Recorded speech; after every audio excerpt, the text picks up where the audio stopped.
समन्ता चक्रवालेषु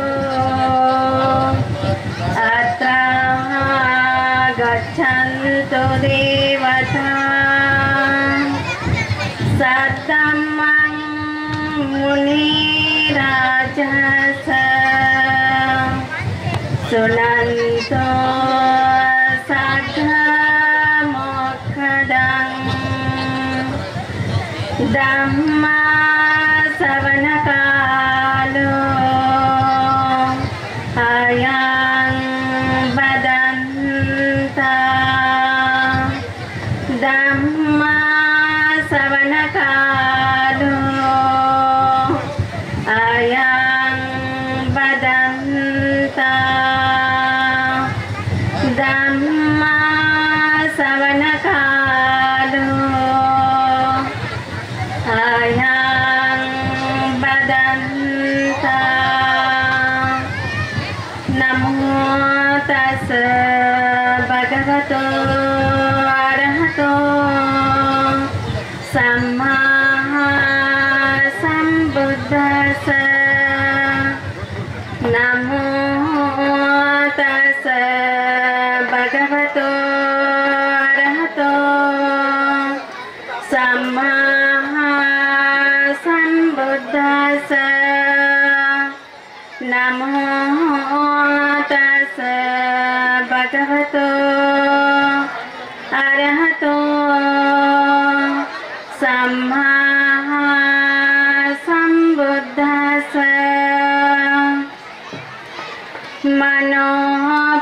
मनोपुब्बंगमा धम्मा मनोसेता मनोमया मनसा चे पदोत्तेन वासति वा करोति वा ततो नं दुःखमन्वेति चक्रं वा भवतो पदं मनोपुब्बंगमा धम्मा मनोसेता मनोमया मनसा चे प्रसन्नेन वासति वा करोति वा ततो नं सुखमन्वेति चारा वा अनपायिनी साधु साधु साधु। महाकारुणिक तथागत भगवान बुद्ध परम पूज्य बोधिसत्व डॉक्टर बाबा साहेब अम्बेडकर भारतीय बौद्ध धर्म परिषद मुठभेड़ पूजनीय वंदनीय इस मंच के पर बैठे हुए भिक्षु संघ डॉक्टर उपगुप्ती महातेरो पूजनीय वंदनीय श्रद्धेय भिक्षु पयारतन जी तेरो पूजनीय वंदनीय श्रद्धेय भिक्षु पयानंद जी तेरो पूजनीय वंदनीय श्रद्धेय भिक्षु शील रतन जी तेरो पूजनीय वंदनीय श्रद्धेय भिक्षु पयावस्ती तेरो पूजनीय वंदनीय श्रद्धेय भिक्षु बुद्ध भूषण जी सभी यहाँ पर इस मंच के पर बैठे हुए सामवेद संघ श्रद्धा संपन्न बौद्ध उपासक उपासिका बालक बालिका इस धर्म परिषद में सभी लोग यहाँ पर एकत्र हुए हैं। मुझे तो ज़्यादा मराठी नहीं आता है, मैं हिंदी में बोलने का प्रयास करती हूँ। इतने सारे बड़े भिक्षु संग बैठे हैं, जितना हो सके मैं बोलने का प्रयत्न करती हूँ। सभी लोग यहाँ पर आए हैं भगवान बुद्ध के समय से, काल से, परंपरा से। तब भी भगवान बुद्ध के समय इसी तरह से ही श्रद्धा संपन्न उपासक थे, तब से लेकर आज तक श्रद्धा संपन्न उपासक उपासिका है। भगवान बुद्ध के समय देखो अपने ईर्ष्या कैसा किस तरह से रहता है। ईर्ष्या बोले तो एक दूसरे के प्रति अपने अंदर कुछ ना कुछ हो रहा बोले तो अपने मन में ईर्ष्या उत्पन्न होता है। जो कोई भी आगे जा रहे बोले तो अपने मन में ईर्ष्या उत्पन्न होता है एक दूसरे का देखकर। ईर्ष्या एक दूसरे से करने से अपने पीछे पीछे ही दुख आता है। ईर्ष्या अपने एक दूसरे के प्रति दया, करुणा, मुदिता, मैत्री करना चाहिए सभी के प्रति। जो कोई भी कैसे भी रहे तो भी कर्म के अनुसार के साथ आता है। कुशल कर्म बोले तो कुशल कर्म और अकुशल कर्म बोले तो अकुशल कर्म अपने साथी कभी अपना छाँव नहीं छोड़ता है। अपने साथी रहता छाँव अपना छाँव। देखो भगवान बुद्ध के समय ऐसा एक घटना घटा था कि अनिरुद्ध भिक्षु थे, अरहंत भिक्षु रहने के बाद उनके अंदर किसी के प्रति द्वेष राग कुछ भी नहीं रहता है। तो उनके आसक्ति किसी के ऊपर भी आसक्ति ही नहीं रहता, सब कुछ उनका। तो रहने के बाद सभी जितने भी अनिरुद्ध भिक्षु को भोजन दान के लिए बुलाते, उपासक उपासिका बुलाने के बाद अनिरुद्ध भिक्षु जाते हैं उपासक के घर पर। जाने के बाद सभी जिस तरह से श्रद्धा पूर्वक के साथ सभी लोग भिक्षु संघ को भोजन दान देते हैं। तो अनिरुद्ध भिक्षु को एक बहन भी रहते हैं, उनका नाम रोहिणी रहती है। तो सभी लोग जिस तरह से भोजन दान होने के बाद सभी बैठते हैं, पूछते हैं तो रोहिणी कहाँ पर है। तो रोहिणी क्यों बोले तो वो चादर ओढ़कर दूर से बैठती है। क्यों बोले तो वो बीमार रहते, उसको कुष्ठ रोग हो गया तो रहता है। कुष्ठ रोग मैं भिक्षु के बाद वहाँ पर कैसा मैं जाना चाहिए, उनको कैसा वर्णन करना चाहिए बोलकर वो दूर जाके बैठ जाते हैं। तब पूछने के बाद कुछ नहीं होता। अनिरुद्ध बोलते हैं कि भिक्षु उनको बुलाओ, इधर बुला। बोलने से बुलाने के बाद नजदीक आते हैं रोहिणी। आने के बाद त्रिवार वंदन करती है। करने के बाद तो इस तरह से मुझे बीमार हुआ है बोलकर बंटी जी को बोलने के बाद फिर अनिरुद्ध भिक्षु बोलते रोहिणी को पूछते कि कुशल कर्म, सत्कर्म, दान धर्म करे है क्या, करते हैं क्या बोलकर इस तरह से पूछते हैं। तो मैं कभी कुशल कर्म दान धर्म कभी नहीं करी हूँ, रोहिणी बोलती है। तो धन संपत्ति है क्या आपके पास? तो मेरे पास कुछ गहने हैं, तो मैं उस बेच कर उस पैसे से मैं धन कुशल कर्म सत्कर्म मैं कर सकती हूँ बोलती हूँ। तो इस कुष्ठ रोग के वजह से ही हमें क्या करना चाहिए? तो करने से ये रोग चले जाएंगे, ये रोग से मैं मुक्ति कैसा हो जाऊंगी? इस तरह से पूछने के बाद अनिरुद्ध भिक्षु बोलते कि जो भी है धन संपत्ति जितने भी है उससे बेच कर तो कुछ जगह लेकर भिक्षु संघ और भगवान बुद्ध को रहने के लिए कुटिया और विहार बनाकर दान देव, संघ के लिए दान देव बोलकर इस रोग से आपको इससे मुक्ति मिल जाता है बोलकर इस तरह से अनिरुद्ध भिक्षु बोलने के बाद जिस तरह से बोले हैं उसी तरह से जगह लेकर वहाँ पर विहार का बांधकाम शुरुआत करते हैं। विहार जगह लेने के बाद वहाँ पर कुछ झाड़ी वगैरह सब कुछ रहता है।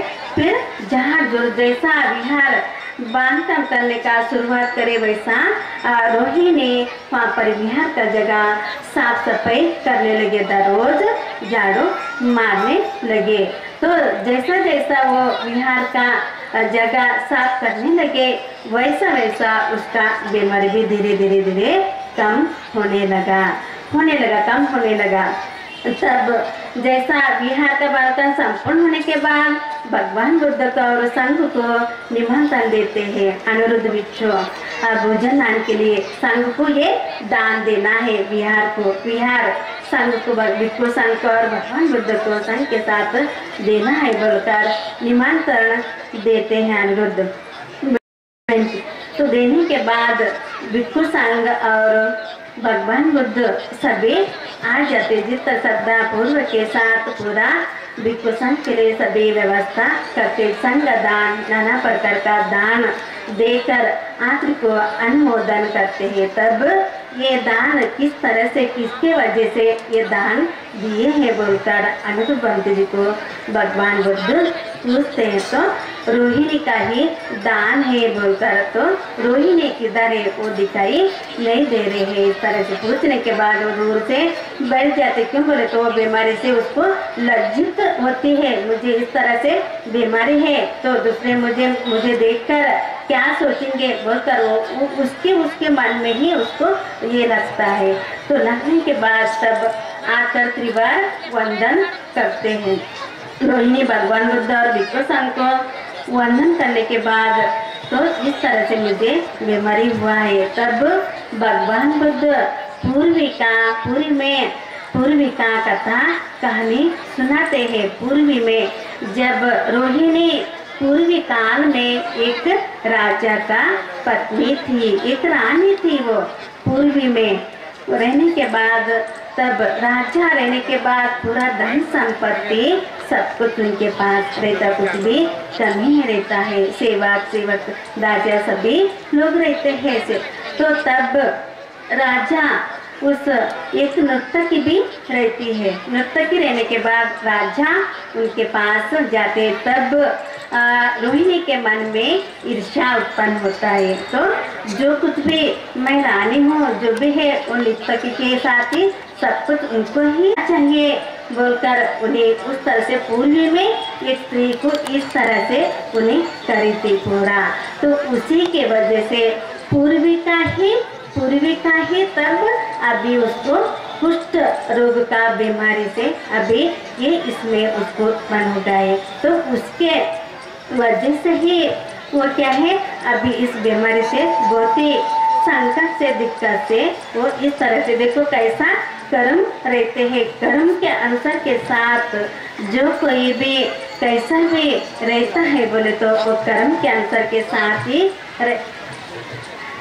रहता है, कर्म के अनुसार के साथ ही रहता है। जो कोई भी कैसे भी रहे तो भी उनके प्रति हम अच्छा ही विचार करना चाहिए, अच्छा ही सोचना चाहिए, कभी भी ईर्ष्या नहीं करना चाहिए। तो तब इस तरह से भगवान बुद्ध रोहिणी को पूर्वी का कथा सुनाने के बाद तो इससे अभी जन्मों तक जैसा जन्म लेंगे वैसा वो अपना पीछे ही आ जाता है। जैसा अपना देखो अभी एक बैलगाड़ी रहता है, बैलगाड़ी रहने के बाद बैल आगे जाते रहते हैं, चक्के उसके पीछे ही जाते रहते हैं। वो चक्के के जैसा ही अपने पीछे दुख वैसा ही आ जाते। देखो रोहिणी जन्मों तक वैसा ही वो बीमारी से यहाँ रहे, लेकिन पूरा बिहार और बनाकर भगवान बुद्ध और संघ को बनाकर यही जन्म में क्या उसका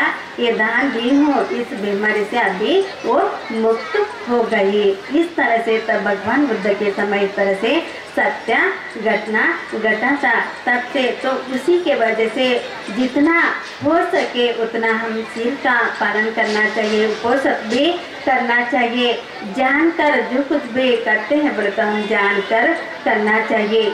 इस तरह से करने से दूसरे को तकलीफ होता है क्या, दिक्कत होता है क्या, ऐसा हम सोच समझ कर करना चाहिए, सोच समझ कर विचार करना चाहिए। तो इस तरह से बोलने से उसको कुछ तो भी लग जाता है क्या, दूसरे के बारे में हम सोचना चाहिए। कभी भी मनुष्य का जीवन मिला है बोले तो उसको कभी भी व्यर्थ जाने ही नहीं देना चाहिए।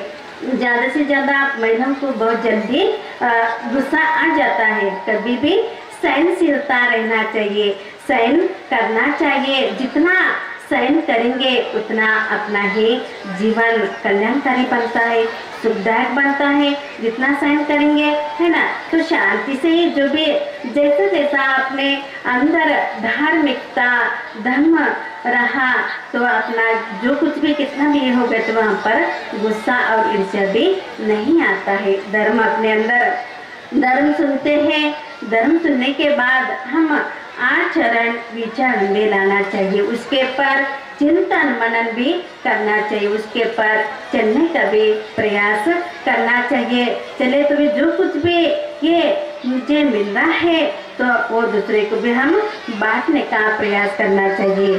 तो जो भी है कभी भी स्वार्थी नहीं रहना चाहिए। जितना दूसरे को बांटेंगे, जितना मिलजुल कर करेंगे उतना ज़्यादा पुण्य का प्रतिफल है। दूसरे से एक दूसरे एक करने से जितना संघ के लिए हो, विहार के लिए हो, जितना जैसा जैसा विहार में जाकर सेवा भाव करेंगे वैसा वैसा अपना मन भी पवित्र होता है, वैसा वैसा अपना मन भी साफ होता। अपने अंदर बहुत सारा राग द्वेष क्रोध मोह सब कुछ है अपने अंदर, है ना।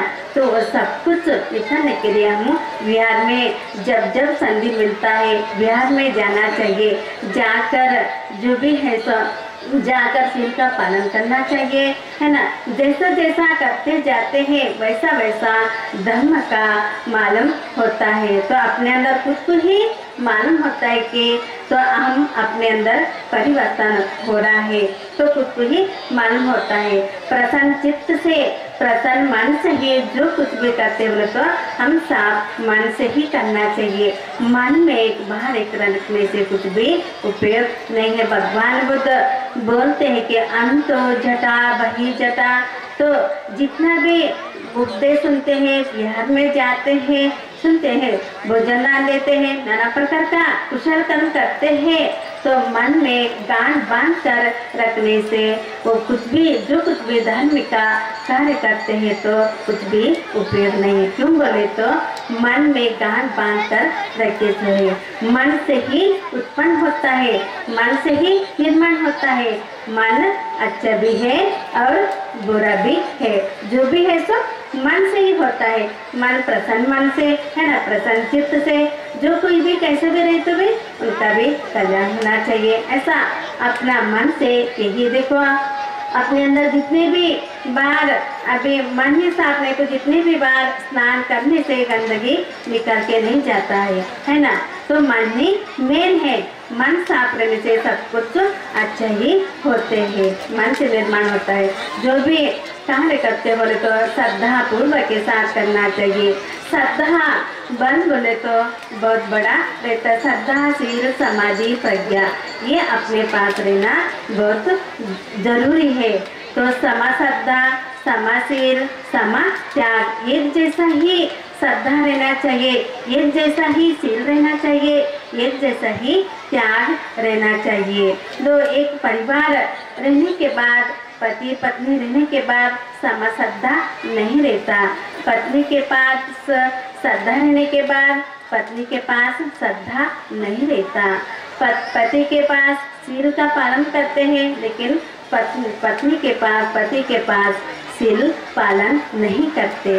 और तो पति दान देना चाहिए लेकिन पत्नी दान नहीं देना चाहिए। ऐसा दोनों के बीच में एक जैसा समानता नहीं रहता है ना, समानता नहीं रहता, कुछ ना कुछ कम ही रहता।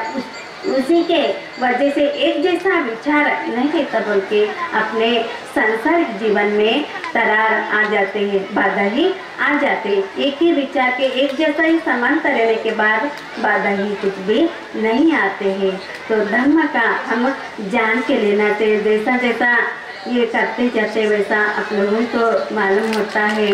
तो ऐसा मैं ज़्यादा बोल नहीं सकती हूँ, जितना हो सके ज़्यादा तो मुझे मराठी नहीं आता, हिंदी में जितना हो सके उतना बोलने का प्रयास करी हूँ।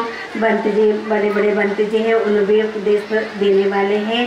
तो इतना ही कहकर मेरा छोटा सा धम्मदेशना मैं यहाँ पर मैं संपन्न करती हूँ। सभी का मंगल हो, सभी का मंगल हो, सभी का मंगल। सर्वांनी 3 वेळेस साधू करायचं म्हणा, साधू साधू साधू। या महाराज आर्यजी कर्नाटक बिदर या भागातून आहेत।